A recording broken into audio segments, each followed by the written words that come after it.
对话一，请问有洗发水卖吗？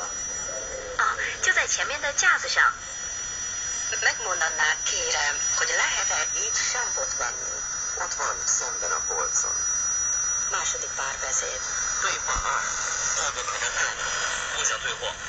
您的发票带来了吗？带了。Ez lehet, hogy rossz. Szeretném visszaváltani. elhozta a számlát? Elhoztam.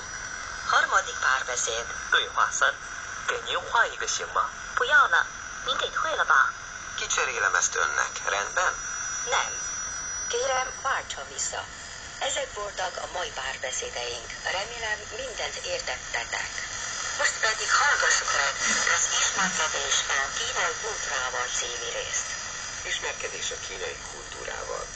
Több külföldi ragaszkodik a számlához a taxiban, szállodában vagy áruházban, hogy probléma esetén panaszt tehessenek.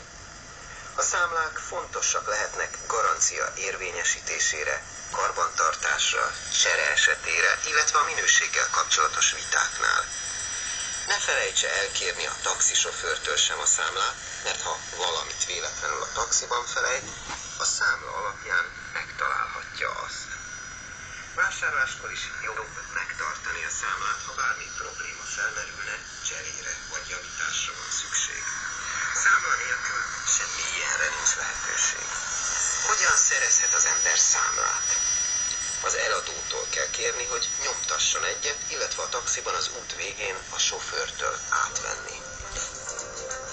Ezzel a mai leckénk végére értünk. Ilona, azaz Gao Junjong voltam. Viszlát. Zajtien. Zajtien. Kedves hallgatóink! Itt a Kínai Nemzetközi Rádió. Mai műsorunk véget ért. Köszönjük figyelmüket a viszonthallásra.